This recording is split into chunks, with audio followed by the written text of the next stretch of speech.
He didn't expect it, the world didn't see it coming, and when it happened, they didn't know how to respond. That night wasn't just another headline. It was a moment of truth, a moment that shook the balance of fear and flipped the narrative. While the powerful watched in silence, something extraordinary happened. The oppressed found their voice, not in words, but in action. And the world, it blinked. You're not here by accident. If this topic reached you, there's a reason. Maybe you're tired of the media's silence. Maybe you're searching for clarity in a world full of noise. Or maybe, just maybe, you're ready to hear what others are too afraid to say. So I ask you, stay with me. Don't look away. Because what happened that night is bigger than politics, bigger than borders. It's about pride, power, pain, and the people who've carried their dignity through fire for far too long. This isn't just a story, it's a shift. And once you see it, you'll never see the world the same again. Let's begin. That night, when Iran finally struck back, it wasn't with noise, it was with precision. There was no chaotic rage, no mindless retaliation. It was deliberate, measured, controlled. The kind of action that says, we see what you've done and now you'll see who we've become. For years, Iran had been the target of sanctions, threats, sabotage, and shadow wars, cornered, blamed, isolated. But it waited and endured. It studied its enemy not with bitterness, but with patience. And when the time came, it didn't scream. It whispered through fire. The message wasn't just military, it was psychological. Pride had met precision, and in that moment, the illusion of invincibility cracked. Israel's reputation in the region, built over decades on high-tech dominance and swift preemptive strikes, took a hit that night, not because of the damage alone, but because someone dared to hit back and did it with restraint, with control. Iran didn't carpet bomb or lash out blindly. It aimed with clarity and struck with focus. It didn't start the fire. It simply refused to let it burn one-sided. The world watched, some in shock, others in silent admiration. Not because of the weapons used, but because of the resolve it took to wait until the moment was right. That kind of composure under pressure isn't born in boardrooms or war rooms. It's forged in struggle, in the long nights of grief, in the decades of buried sons and shattered homes. What unfolded wasn't just a military maneuver. It was a moral declaration. Iran didn't claim to be perfect. It didn't pretend to be without flaws. But on that night, it showed something the world rarely expects from the East. Restraint and discipline wrapped in might. The kind of might that doesn't roar, it resonates. And while missiles flew, what really landed was a shift in the psychology. For the first time in a long time, it wasn't Israel writing the story. It wasn't the usual silence of response. It was the roar of one long silenced voice now echoing through steel, through precision, through purpose. There was something poetic about it all. A nation branded as a threat, demonized in headlines, acting with more control and foresight than many of its critics. The night wasn't about revenge. It was about reclaiming a voice that had been pushed down, muffled by power politics and propaganda, but it rose. And it spoke clearly, not just to Israel, but to the world, not with arrogance, but with a hard-earned sense of dignity. For decades, the global balance of power has been carefully crafted to serve certain interests, maintained by alliances, military superiority, and economic influence. The West, led by powers like the United States and its allies, has often acted as the world's referee, deciding who gets to speak, who gets silenced, who gets punished, and who receives protection. In this order, Israel has enjoyed a unique shield, a kind of untouchable status backed by media narratives, diplomatic immunity, and advanced weaponry. But on that night, something changed. The illusion of untouchability began to crack. Iran's response wasn't just a tactical move, it was a symbolic one. It said to the world, we are no longer spectators in this game of power, we're players. And we've studied every move. This shift didn't occur with fanfare or announcement. It came through action, through a response that many believed would never come. And in that moment, a dangerous question crept into the minds of those watching from afar. What if the so-called balance of power isn't as solid as we thought? What if a nation like Iran, long demonized and economically cornered, could still respond with impact, with strategy, with force that couldn't be ignored? It was a realization that the old world order, where power flowed in one direction, is no longer absolute. There are cracks now. And through those cracks, voices long dismissed are beginning to rise. The West's silence in the aftermath wasn't just political, it was strategic. Because to acknowledge the scale and symbolism of Iran's move would be to admit vulnerability, to confess that the script had changed without their control. When the world's strongest go quiet, it's not always peace they're hoping for. It's time to rethink, time to reassess, because the old formulas no longer guarantee the same outcome. Iran didn't challenge with chaos. It challenged with structure, and that's far more dangerous to the established order. But this wasn't just about Iran and Israel. It was about the architecture of global power. It was about what happens when someone breaks through the glass ceiling of fear that has kept so many nations in submission. The world watched, and many took mental notes, because what happened that night might just be the first ripple of something larger, a new era where power is no longer dictated by who holds the loudest microphone, but by who is willing to act when silence becomes betrayal. The world stayed quiet, but beneath that quiet, everything had already begun to shift. When the world chooses silence, it speaks volumes.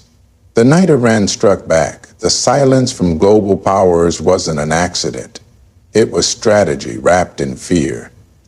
These are the same voices that erupt when a missile is fired elsewhere, that flood headlines when the balance tips in their favor. But this time they had no words. The usual condemnation didn't come. The carefully crafted statements about peace and stability never showed up, because in truth, the silence wasn't about justice. It was about discomfort. Discomfort with the fact that a nation long framed as the villain had done something calculated, restrained, and unignorable. That silence was not peace, it was fear.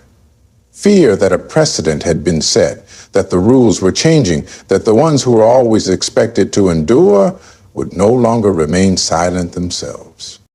When global institutions remain quiet after such an event, the world pays attention.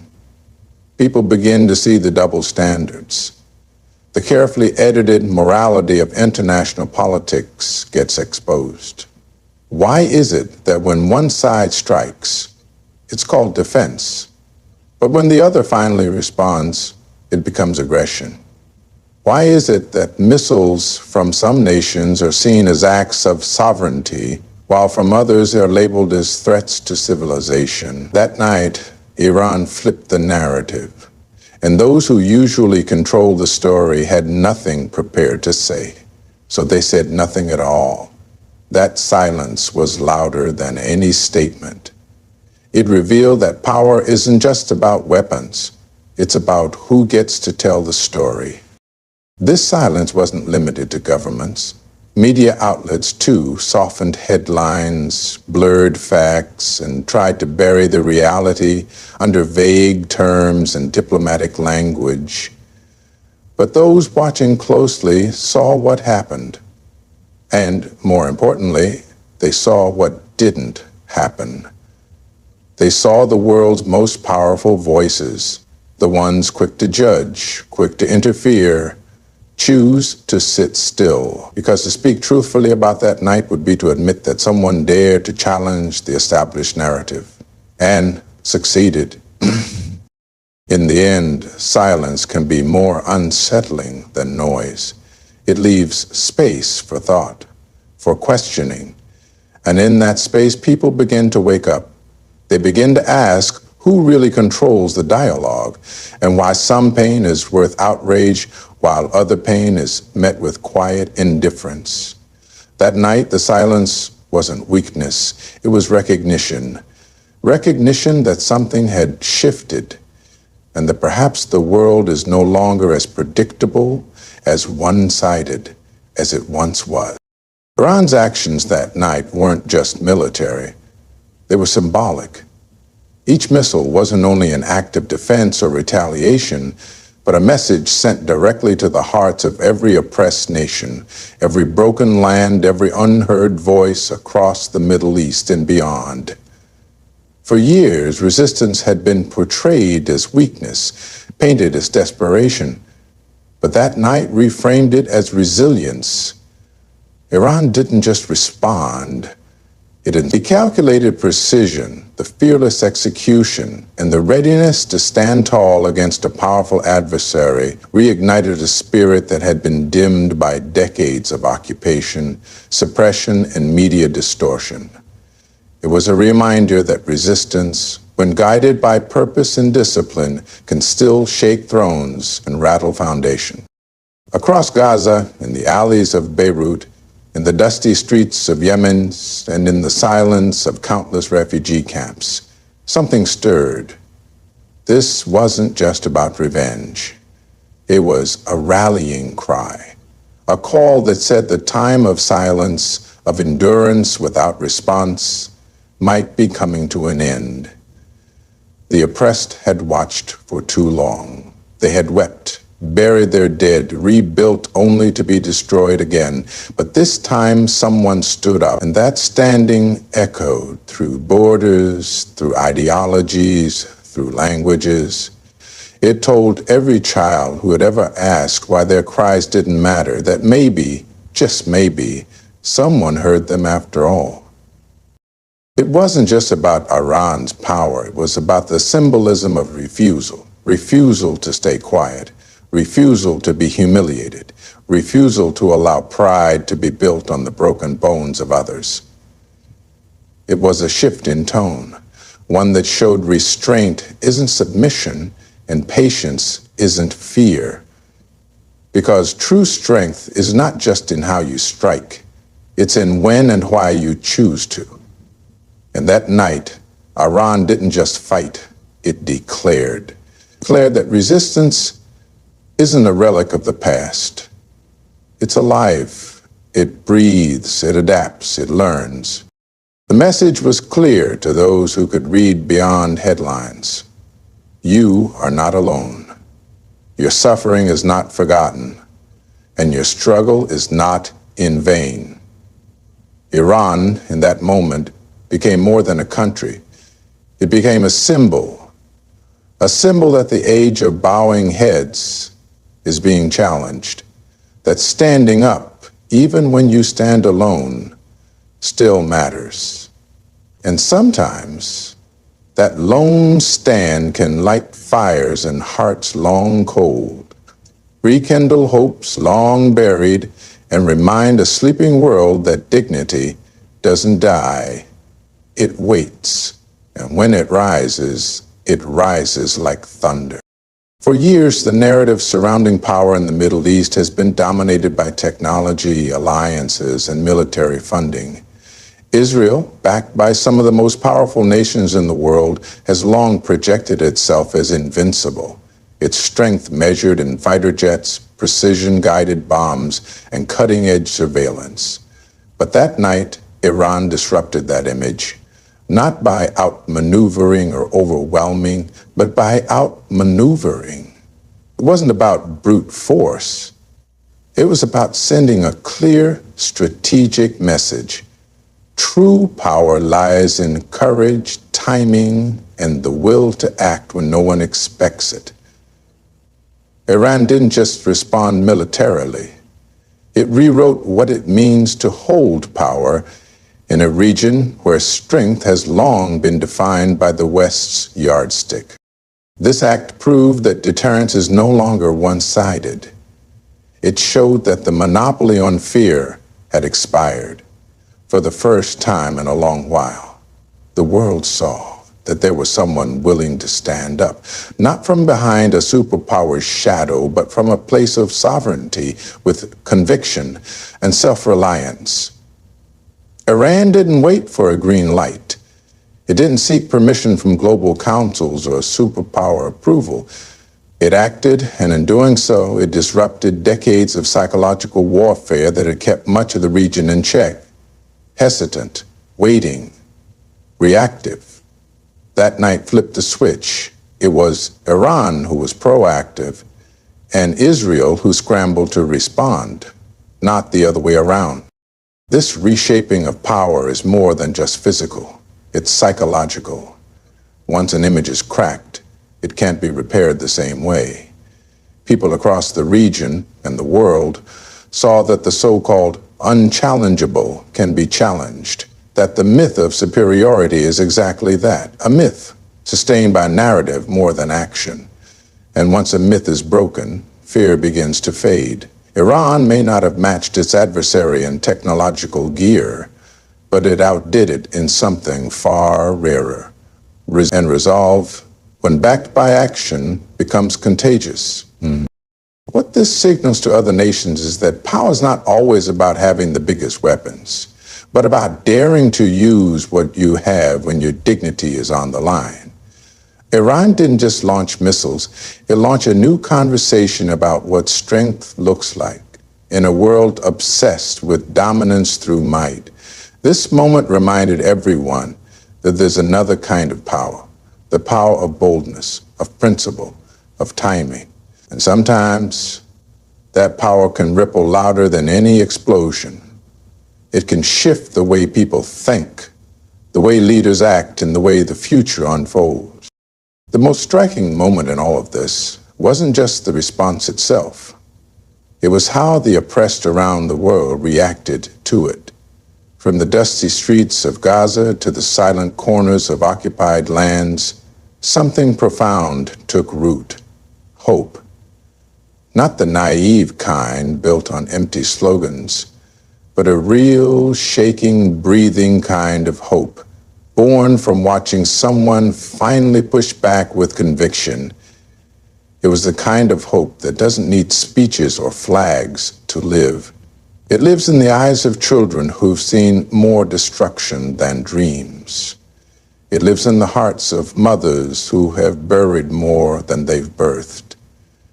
That night, something lit up in them, because they saw that the narrative doesn't always have to end with silence, that maybe, just maybe, the cries of the oppressed don't always have to disappear into the air unanswered.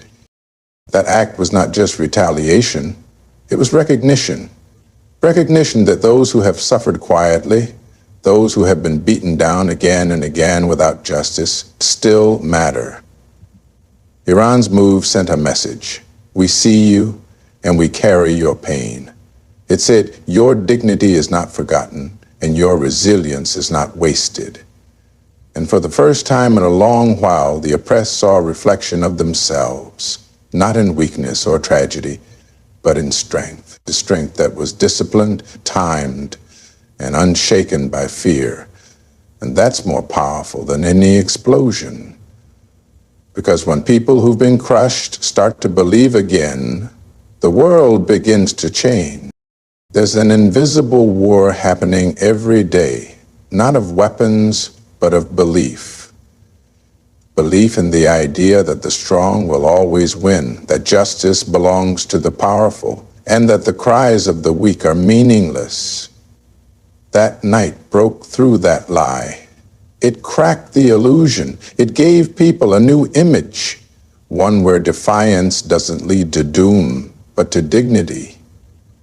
It reminded the oppressed that standing up doesn't always mean falling down. Sometimes it means waking others up. This emotional shift cannot be measured in numbers or reported in headlines, but its impact is real. The oppressed have been given something rare, the courage to hope again. And when hope finds its way into hearts that were once numb, that's when revolutions begin. Not always in the streets, but in the soul. That night wasn't just about a strike. It was about a spark. And once that spark lights even one heart, it can travel across nations, through generations, and into history. The night Iran crushed Israel's pride was more than just a military event. It was a defining moment in a history stained with silence and imbalance. It was a night where the usual rules of power shifted, where the voiceless felt heard and where fear changed sides. It wasn't just about missiles. It was about meaning.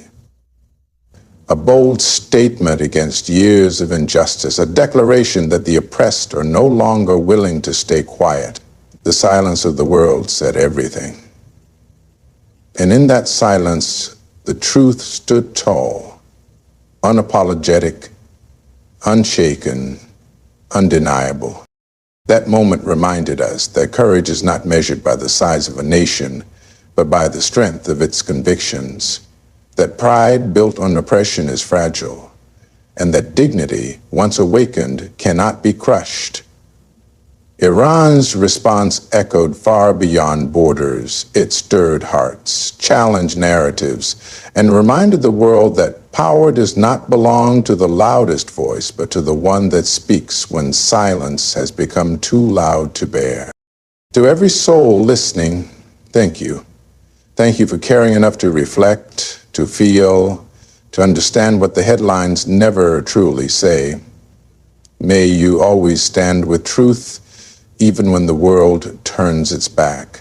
May your voice never tremble in the face of injustice, and may your heart remain bold, your mind awake, and your soul committed to justice. Good luck on your journey, and never underestimate the power of standing up when everyone else stays seated.